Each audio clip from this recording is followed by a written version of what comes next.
Hello, I'm Lisa Campion, and this is the Miracle of Healing on Empower Radio, where conscious people come together to explore the world of healing and heal the planet, one person at a time. Wow, can you imagine receiving answers to your most thought-provoking questions about life on Earth, spanning such topics as historical events, present-day environmental issues, and technology, the future? This is what happened when author and virolonologist Penelope Jean Hayes communicated with the divine wisdom source from her friend and colleague Carole Serene Borgens, who channels this beautiful entity named Pax. And we're going to speak with Penelope today. Sadly, Carole couldn't join us, but we're going to speak with Penelope today about the damage. Can we undo the damage that's been done to the earth? They have this fantastic new book out called Do Unto Earth. And I'm super happy to talk to you, Penelope, about, I don't know, this incredible source of information. It sort of feels like, when I was reading it, sort of feels like it can save the world if we get this information out to as many people as we can. Welcome to the show. Thanks, Lisa. And you know what? That's exactly what PAX has told us in so many words, that this is a message for all of humanity. This isn't just a message for myself or for Carole Serene Borgens, who is the channeler. This is a message for all of humanity. It's a love letter that reads like a movie. It's super fun. Yeah, it's fun. And it is, like I like to say, it's a blueprint for environmental healing and peace and unity on Earth. But how did you guys come together? How did you two begin your collaboration? So I work in the field of virolonology, and that is viral energy, which is contagious energy in social interaction and the environments all around us. So I had, I'm just going to hold it up. I had written this book, The Magic of Viral Energy, and I am the founder of the Viral Energy Institute. And I was working on the Institute, bringing the Institute, which has been open for 10 years, doing retreats and in-person counseling, was bringing it online last year, as everyone was going online last year. And I was also simultaneously working on my next book, which was slated to be titled Do Unto Earth. And that is the book that we're talking about today. So I had gone to Carole for a couple of spirit channeling sessions, and we had already been acquainted, and all of my questions for spirit were around this vocation. You know, it was about the Institute, and it was about this next book and the direction for those things. Well, one day I got contact from Carole saying that Pax, who is the spirit energy that she channels, wanted to have her contact me to offer wisdom and support for the Viral Energy Institute. So we started that about 6 weeks later when I returned from a book tour. And within a couple of days of me sending questions to Carole, who channeled spirit, and then the answers were returned, within a couple of days of that process, we all realized that, this is a book. This is not just information for the Institute, but it's a book. And so I asked Pax, is this actually intended to be the book that I had lined up for the next book, titled Do Unto Earth? And he said, indeed it is. And that's this book. Wow. This gorgeous, gorgeous cover designed by a British illustrator by the name of Andrew Green. Wow. It's beautiful. It's beautiful. So there's so much there to talk about. And I just want to, for 1 minute, talk about, we talked about this before, you and I, before we started rolling here today, about viral energy, vironology. Yes. I said that right. And how incredibly important and prescient this seems to be. Here we are a year into a pandemic, that you would be working with this energy of viral, but you're doing it in such a positive way. You're doing, you're showing the light side of viral energy, which is like lightning fast, transformative, consciousness shifting instantly across the world. At least that's what I assume it's about. And that I'm so glad that we have something that's the light version of the right grindy, because I'm sitting here like 3 or 4 days into my recovery from having had COVID, which brought me down horribly to my knees for a couple of weeks. So let's talk. Can we just talk about that for a minute before we jump into Absolutely. So the study of viral energy is the study of contagious energy. And simply put, we all know, because we know for ourselves, that a smile is infectious. and laughter is contagious. So that represents the light side of things. And of course, energy comes in a whole spectrum from the light to the heavy. So I prefer not to say positive and negative because I think it's a better visual for us to Yeah. really understand energy by saying light and heavy, because there's really just light energy, and then there's what clouds the light. Mm, There's the toxins in our life, those, yeah. the debris that gets in the way of our natural state of light energy beings. And so all of that is contagious. What we need to know about energy is that all energy is viral energy. The good, bad, and the ugly, it's all contagious. And so we have heard in the last couple of decades a lot about the law of attraction. So viral energy is not the law of attraction. It's actually different. And it is highlighting and drawing putting a real spotlight on another way that energy works. And it's really important for us to know. So, law of attraction is like attracts like. So you think about Okay. a radio transmitter and a radio receiver, they have to be tuned to the Right. same wavelength. And so then we start to worry, like, oh, what if I'm having a bad day? Am I sending out like negative thoughts that are going to draw this to me? So Mm, what viral energy is basically the light at the end of the tunnel. It's the positive take because it allows you to take control of your surroundings, to understand that you can be mindful of your surroundings. So viral energy happens passively. It mm, happens through osmosis, and that is the process by which molecules move from an area of high concentration to an area of low concentration through a semi-permeable membrane. Well, we're that membrane. So we are picking up everything in our surroundings, what we expose ourselves to. And so when we become mindful of that, we change the vibration of our internal presence, that energy vibration that is us. So it's right. really important because that presence is the fuel for everything you're creating in your life. Mm, It's the it's fuel beautiful. for how you create your relationships. It's the fuel for your vocation and the work that you do. So that beingness, that presence, that energy vibration that is you is really important. Yeah, totally agree. I love this topic and how you defined it. And like I said, it gave me this little ray of hope that we have this, like, our inner light is contagious in a We way. need hope. Yes. Yeah, we need hope right now, I think. Um and and that's how it landed on me when you were talking, is just that, like, the light, we can spread the light. We can spread the light in that viral way we need to right now, I think. And you are too. And I want to also give you a huge congratulations on the release of your new book, Energy Yeah, Healing for Empaths. thank you. And this is a tremendous beacon of light that we need right now. So, congratulations, because I know how much goes into publishing. Oh yeah, thank you. Thank you so much. Yeah, it's book launching is always fortunately, I think it's fun, the whole writing process. And quite enjoyable, and I'm so glad that you're to, help you bring your book out into the world too, this book Due Unto Earth, because it feels like we're in this really precarious situation, this real fragile, that's something that Pax talks about in the book, is that, like, we have just a little bit of time before we Yeah. kind of hit this point of no return. And I'm wondering if you can speak to that for a minute. Yes. So in Due Unto Earth, Pax tells us that we have 8 to 12 years left before a fail safe point is reached for the wellness of our place in this planet. And what that means is it's not the end of the world in 8 to 12 years, but it does mean that if we do not change our ways, the way we pollute the environment with impunity, the way we very mindlessly go about our business and create such a disunity. If we continue the way we are now, operating from the consciousness that we are now, that within that time frame of 8 to 12 years, we would have reached a point of no return. So continue on this trajectory, and it's not good news. So this is why we've been contacted at this time from the spirit world to say, this is a wake-up call. It's also, a prayer. It's a hope for us, and it's a love letter to humanity in a lot of ways, and filled with solutions, not just a litany of problems.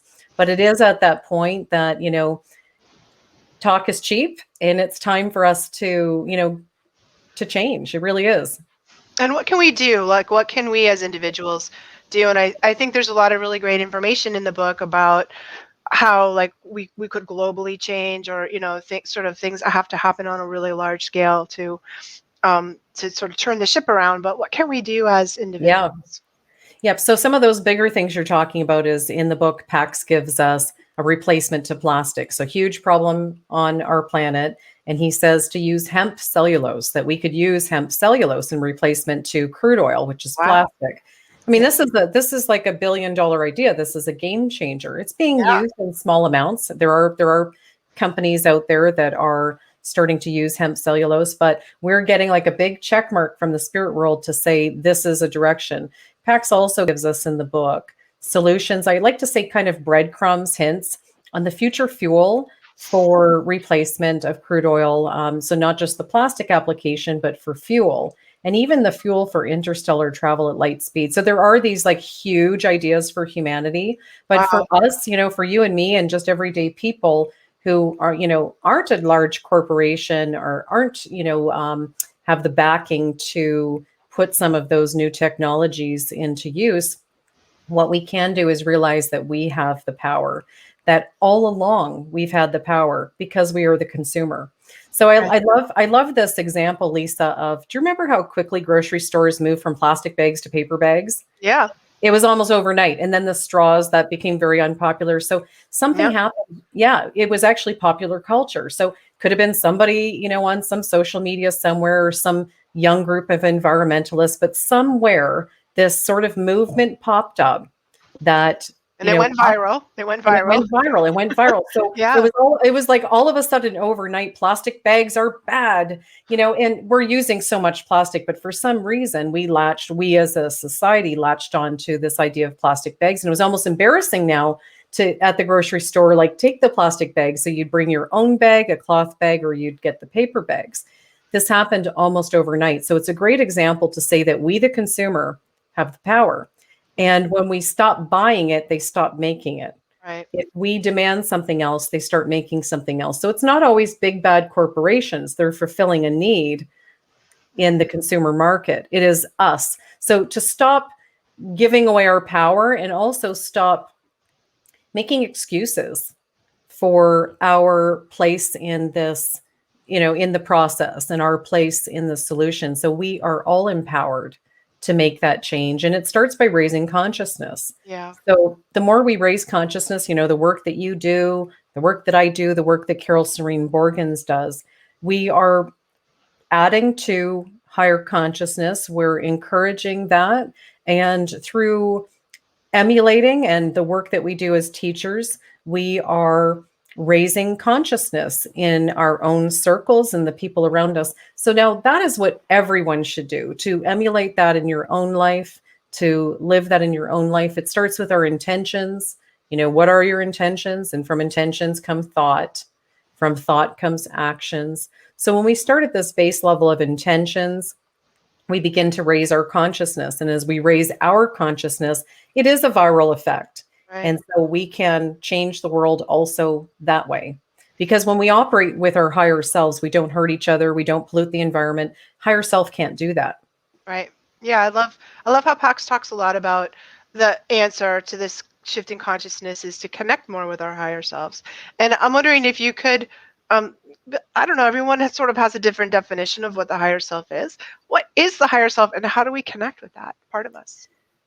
Right. So, and that is the point that I think a lot of people would describe it differently. I would say that when I began writing as an author, I would tap into my stream of higher consciousness by sitting in a forest and meditating and writing. So for me, so I think there's different modalities for each person. So how to tap into it and what it is. So what it is our true essence and who we are as spiritual beings, is our higher self.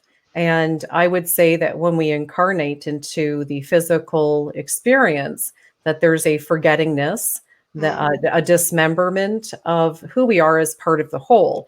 And so our true self and our true state and our truth is that we are part of the whole, and we are, I like to say also, like a cup of ocean is still ocean. So we are, a piece of that puzzle of the whole, and tapping into it, for some people it's meditation, for other people it's a walk on the beach. But to get into, and it doesn't have to be quiet, you don't have to push out all thoughts. It's also whatever works for you. And I would say that that's where there's a really nice tie-in with the viral energy message, because it is osmosis and it is a passive experience. And so for me, I go into a place that's already vibrating perfectly, which is nature. That's, the lack of free will. It is our free will to vibrate, with the craziness and to choose, things that are distracting or toxic. Nature's vibrating perfectly. Right. It just does that. So if you get into a forest, if you live in a city and you can just get into a park around some trees, put your feet in the grass. So there are many modalities, regardless of where you live or what you have access to, and you can get yourself into a place that helps you. And you can be able to tap into higher self at any point in time, even if you're in a traffic jam. But if you're wanting some, tools to do that, I would say sit in nature and see what happens. And don't even try to push out thought, just be. Mm. Just be for long enough that your energy starts to synchronize. And for me, synchronize with the energy around you.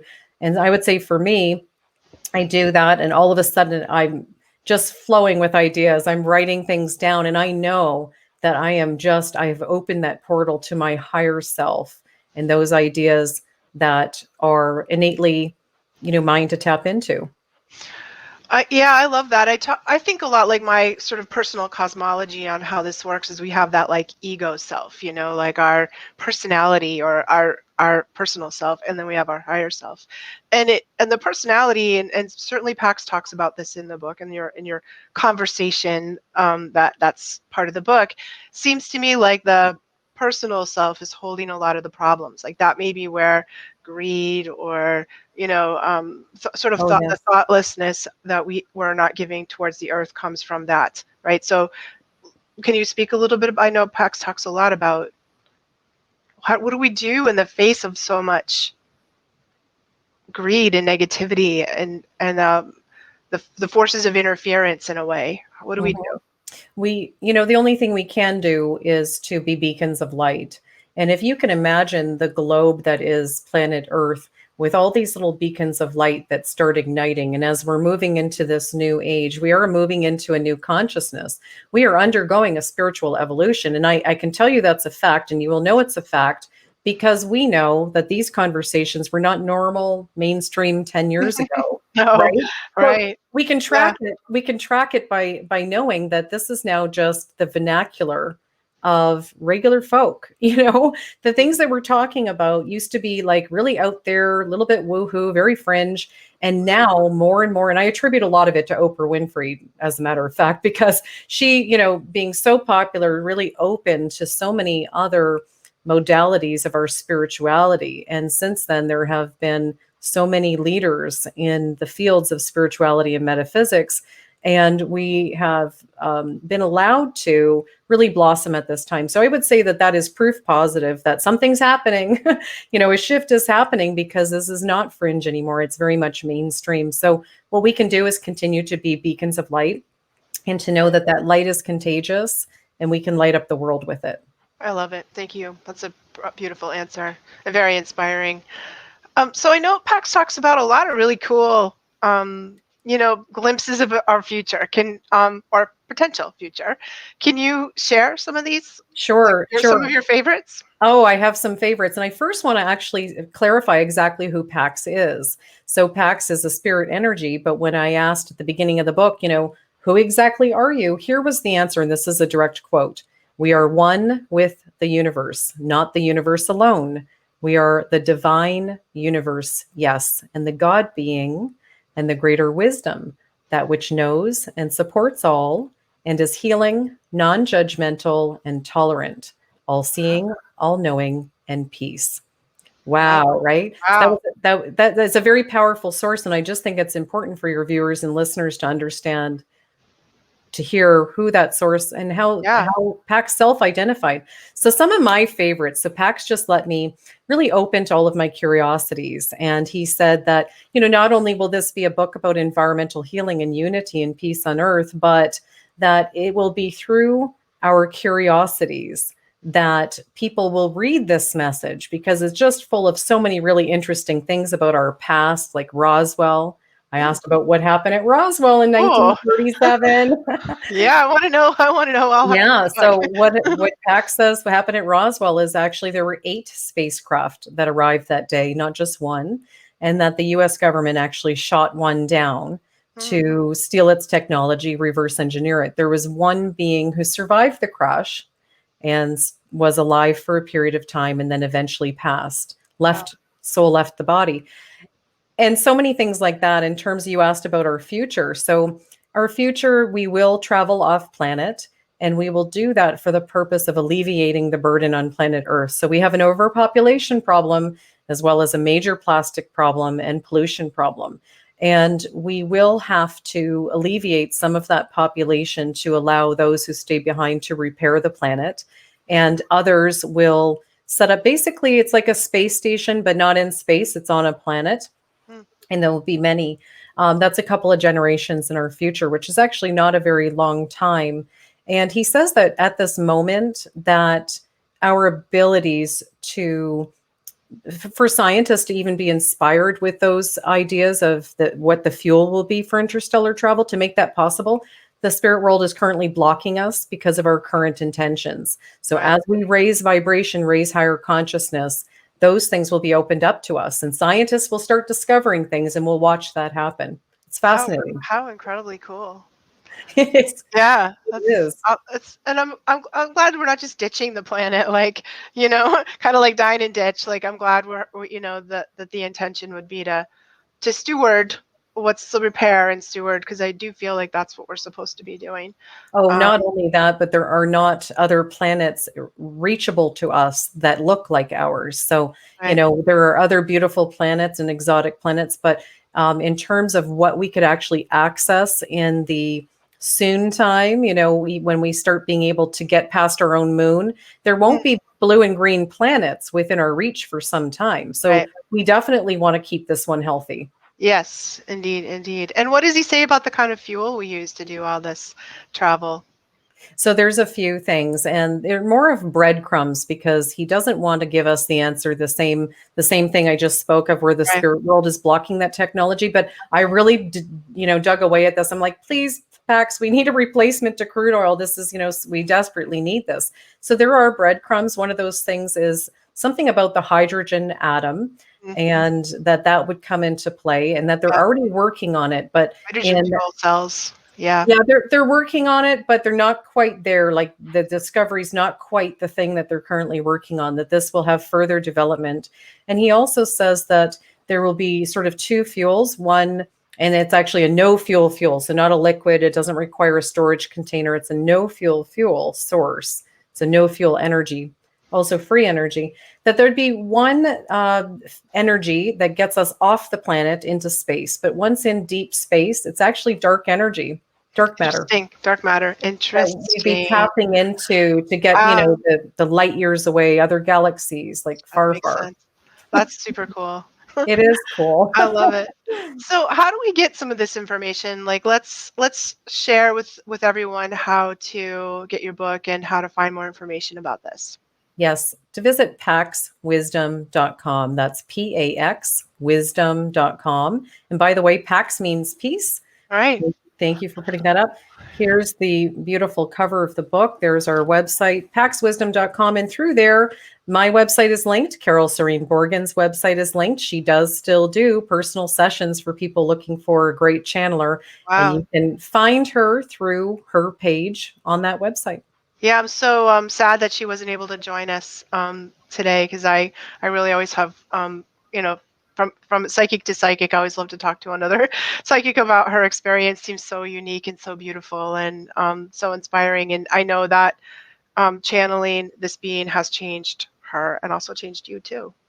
Yes, it's been a wonderful adventure so far, and we just feel extremely honored to have been gifted with this process, and we feel honored to be with you today, Lisa. Thank you. Oh, well, thank you so much for being with us. And I hope that everyone runs right out and buys your beautiful book, because I feel like we need some hope right now, and we need some of those breadcrumbs. We need to know Yeah. what we can do to consciously head in the right direction, you know, like especially if our window's getting shorter and shorter on the time to do that.